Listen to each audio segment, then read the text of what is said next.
Akhir-akhir ini, bendera Jolly Roger dari anime One Piece lagi berkibar di mana-mana. Semua orang ngomongin dan bahas ini. Dari politisi sampai tukang bajai, sebagian cuma ikut-ikutan. Tapi, kalau kita ngomongin bajak laut yang asli, ceritanya nggak se-epic Luffy dan kawan-kawan. Mari kita bahas hal-hal yang jarang digambarkan di anime tentang kehidupan asli bajak laut. Bukan cuma petualangan seru, tapi juga kapal penuh bau keringat, makanan basi, dan penyakit yang siap bikin kamu game over sebelum sempat nemu harta karun. Yuk, kita bongkar kenyataan hidup bajak laut yang jauh dari layar anime. Masalah kebersihan? 1. Toilet. Kalau kamu membayangkan bajak laut punya toilet seperti di kapal pesiar, buang jauh-jauh bayangan itu. Bajak laut zaman dulu tidak punya toilet modern. Satu-satunya fasilitas yang mereka punya adalah lubang kecil di bagian depan kapal yang disebut head. Nah, dari situlah mereka buang air, langsung ke laut.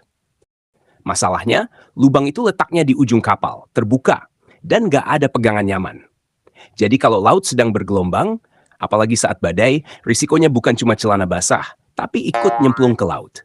Dan kalau sudah jatuh di tengah lautan, ya, anggap saja itu perpisahan terakhir. Bukan cuma itu, kebersihan setelah buang air pun minim. Tidak ada sabun, tisu, apalagi air bersih yang berlimpah. Biasanya mereka cuma membilas dengan air laut. 2. Mandi? Di kapal bajak laut, mandi itu bukan kegiatan sehari-hari, bahkan seminggu sekali pun belum tentu. Alasannya sederhana, air tawar adalah harta paling berharga di kapal untuk diminum serta memasak. Kalau dipakai buat mandi, stoknya bisa habis jauh sebelum kapal mencapai daratan. Jadi, prioritasnya jelas. Air untuk perut, bukan untuk kulit. Kalaupun mau mandi, opsinya cuma pakai air laut. Tapi air laut bikin kulit kering, rambut kusut, dan kalau ada luka, rasanya perih luar biasa. Jadi banyak bajak laut memilih, ya sudah, tidak mandi sekalian. Hasilnya, bau badan para kru jadi campuran unik. Keringat berhari-hari yang menempel di kulit. Garam laut yang mengkristal di rambut dan pakaian. Aroma lembab dari pakaian yang jarang kering sempurna. Saking pekatnya aroma ini, ada catatan dari pelaut Eropa abad ke-17 yang mengatakan bau bajak laut bisa tercium sebelum kapalnya terlihat di cakrawala. Jadi istilah bau badan mematikan itu benar-benar nyata di sini, bukan cuma candaan. Kesehatan kulit.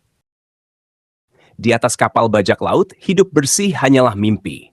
Setiap hari para kru harus berbagi ruang sempit yang pengap, lembab, dan jarang sekali terkena sinar matahari. Dari sini, kutu kepala dan kutu badan jadi teman setia mereka.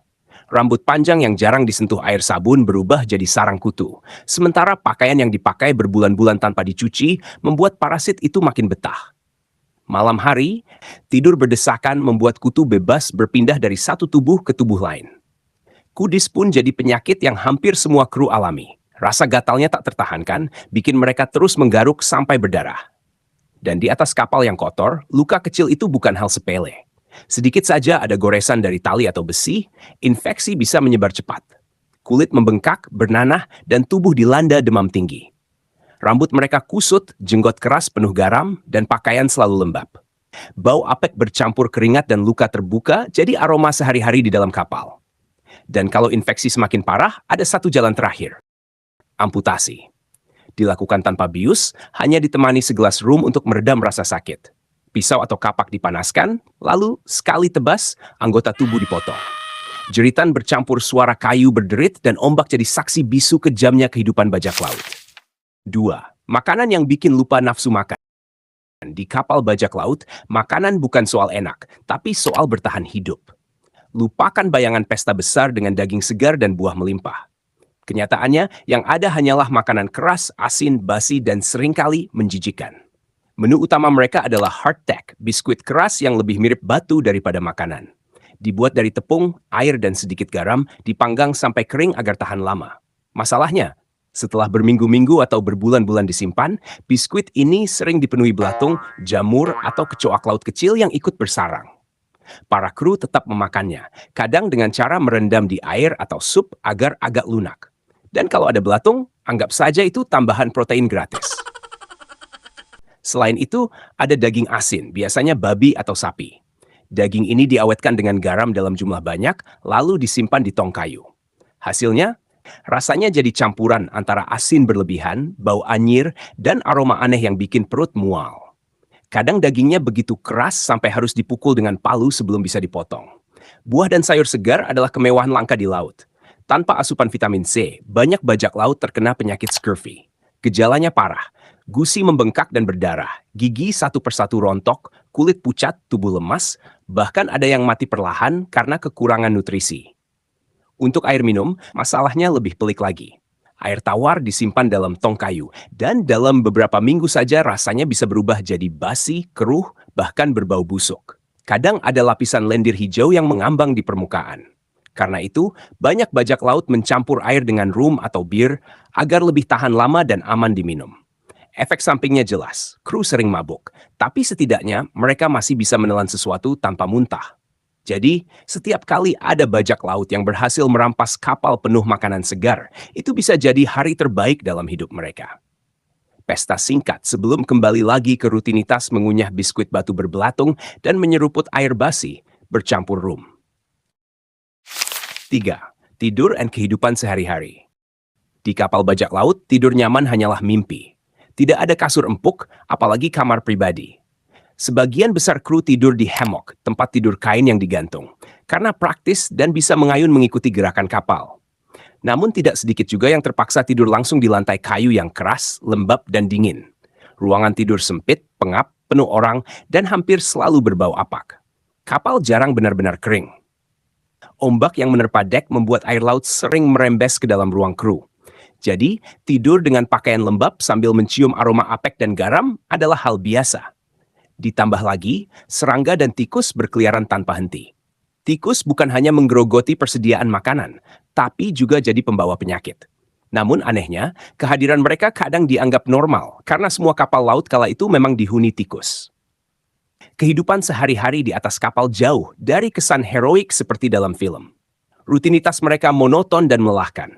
Menarik layar, memperbaiki tali yang putus, mengepel dek, membuang air laut yang masuk ke dalam kapal, serta menjaga agar kapal tetap bisa berlayar. Semua kru punya giliran kerja, siang maupun malam, dan pelanggaran tugas bisa berakibat hukuman keras. Di sela-sela itu, banyak waktu dihabiskan untuk menunggu. Menunggu angin bertiup, menunggu daratan terlihat, atau menunggu kapal lain lewat. Hiburan sederhana biasanya berupa cerita sesama kru, berjudi dengan dadu, bermain kartu, atau bernyanyi. Kadang, satu-satunya hiburan nyata adalah minum rum sampai mabuk dan tidur pulas meski dikelilingi bau, tikus, dan teriakan ombak. Pertarungan dramatis ala film dengan tembakan meriam dan duel pedang sebenarnya jarang sekali terjadi. Sebagian besar waktu bajak laut hanyalah rutinitas melelahkan yang penuh kesulitan, bau busuk, dan rasa bosan yang berkepanjangan. Jadi, meskipun kehidupan bajak laut sering digambarkan penuh aksi, kenyataannya tentang bertahan hidup dalam kondisi yang keras dan kotor. Kesehatan dan cedera. Kesehatan di kapal bajak laut bisa dibilang lebih mirip perjudian daripada perawatan medis. Hampir tidak ada dokter sungguhan di atas kapal. Kalau beruntung, ada ship surgeon, ahli bedah kapal. Biasanya orang dengan sedikit pengetahuan medis yang pernah bekerja di kapal dagang atau militer. Kalau tidak, ya kru harus mengandalkan tukang kayu atau juru masak yang mendadak berubah jadi dokter dadakan. Peralatan medis seadanya, pisau, gergaji, jarum, benang, kain kotor, dan kadang besi panas untuk menghentikan perdarahan. Luka kecil bisa dibersihkan dengan air laut, tapi seringkali malah memperparah infeksi. Kalau sudah parah, amputasi jadi jalan terakhir. Prosedurnya brutal. Korban diberi segelas besar rum sebagai obat bius. Lalu bagian tubuh yang rusak dipotong cepat dengan kapak atau gergaji. Setelah itu, luka dibakar dengan besi panas atau disiram bubuk mesiu untuk menghentikan pendarahan. Jeritan kesakitan bercampur bau daging hangus, jadi pemandangan mengerikan yang lumrah di kapal. Cedera serius adalah risiko harian. Jatuh dari tiang layar, terpukul tali yang putus, tergores besi berkarat, atau tertusuk pecahan kayu saat pertempuran. Tanpa penanganan tepat, luka kecil pun bisa berubah menjadi infeksi mematikan. Selain cedera, penyakit menular menyebar dengan cepat di ruang sempit yang penuh kelembapan. Demam, disentri, tuberkulosis, kudis, hingga sifilis adalah penyakit umum di kapal. Makanan basi dan air minum yang tercemar memperburuk kondisi. Begitu satu orang sakit, hampir pasti kru lain ikut tertular. Scurvy, penyakit akibat kekurangan vitamin C, adalah mimpi buruk terbesar. Gusi membengkak dan berdarah, gigi tanggal satu persatu, luka susah sembuh, tubuh lemas, dan akhirnya bisa berujung kematian. Dalam kondisi seperti ini, banyak bajak laut tahu bahwa sekali sakit parah, peluang selamat kecil sekali. Karena itu, sebagian besar memilih mengandalkan rum, doa, dan keberanian semu, sambil berharap bisa bertahan hidup di tengah laut yang keras dan kejam. Bukan emas, bukan harta, tapi penderitaanlah yang jadi teman sejati bajak laut. Namun di tengah gelapnya lautan, mereka menorehkan satu hal yang abadi, legenda. Dan legenda itu masih hidup.